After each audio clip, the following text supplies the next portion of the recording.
A US District Court judge has dismissed former US President Donald Trump's motion to dismiss charges against retaining classified documents. Judge Aileen Cannon dismissed the motion on the grounds of unconstitutional vagueness put forward. Mr Trump's legal team has one more motion remaining for the dismissal of the case based on the Presidential Records Act. The judge also drew parallels between Mr Trump's case and President Biden's handling of sensitive government records.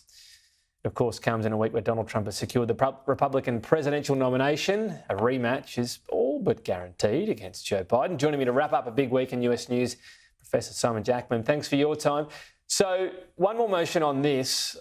I guess this is what most people would want to know about Donald Trump. If you sum up his legal issues in, 30 or seconds on the criminal side and the money side, what's he facing between now and then that will actually matter to the presidential campaign? It's a great question, Tom. What's happening is that Trump is being quite successful in slowing things down. I think the one thing to keep an eye on is perhaps the money he's got to come up with by the end of the month to deal with, even putting the judgment on appeal about in New York, that the Trump organization was falsifying records. I think that potentially has the biggest political impact. It raises questions about Trump's solvency, perhaps. It also raises, I think, some interesting questions about where is he getting the financial backing to put up these bonds that by the time we're done, by the end of this month, we could be looking at well north of $500 million in bonds he's come up with to kick the can on the two judgments that have gone against him thus far. Yeah, well, even for people with a lot of net worth, I know there's endless debate about Donald Trump, like everything about the man, but coming up with the cash is always hard, as we know. Also, of course, when we're talking about what's happening at the moment, this was really interesting, that the budget, the Pentagon budget, this is for us, for AUKUS. Now, they've actually gone, I saw one headline saying we've halved the number of AUKUS submarines. It only goes from 2 to 1, but it's not a good sign, is it? Because yes, we've got this deal with the US. They'll give us submarines to use to sort of bridge our gap. But that's always going to depend on whether they've got them so-called spare, surely. Yeah, so a couple of things to note about this one, Tom. When AUKUS was announced, a lot of the hard heads, particularly I was at the US Study Centre at the time, my team of analysts out there pointed out there are a number of constituencies that you've got to work around on something this big in the US system, one of which is the Pentagon itself. So you've got the White House and the executive branch, you've got Congress, you've got the defense industry, and then, of course, you've got the competition among the services for defense dollars in any given budget. And what's happened in the current Pentagon budget request is that they've looked across the board at their needs going forward, and they've said, we'll slow down the rate of sub-acquisition because there's all these other things we want to do: space, cyber, upping support for Ukraine, dialing up the F-35s, although it looks like that's hit a pause as well, but in particular re-upping a lot of their stocks after a big rundown in ordnance supplying Ukraine. They've also got this budget cap. There's a self-imposed cap that Congress has put on. You can't go above a certain number. And the Pentagon has looked at that, looked at its needs, and has played that inner service game and has landed on a proposal to dial down sub-production. On its face, not a good look for AUKUS. On the other hand, it is only a budget request, and recent US political history is littered with examples where Congress has overridden the Pentagon request and has legislated different numbers.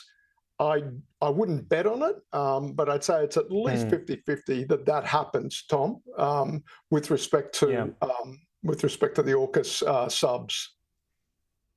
It's that sort of reminder, isn't it, that self-interest is always going to dictate these things, as tight as allyships might be. I wanted to end on this with Joe Biden. He had the State of the Union, that's sort of been digested. And I guess at the moment, someone coming at you with a different angle on this every week. But when we think of Joe Biden and whether he does still take and actually, go to that election campaign. In Australian politics, we had a lot of changes of leaders, and now parties talk about, transaction costs for replacing a leader and so on, and not losing an election too much to come back next time. It's a different situation there. A presidential election every 4 years is a totally different contest. So if the polling in a couple of months is just really bad for Joe Biden in the swing states, in the only ones that matters. Do you think that makes a reckoning more likely, or do you still think they just hang on and see if Donald Trump sort of, I don't know, self-destructs?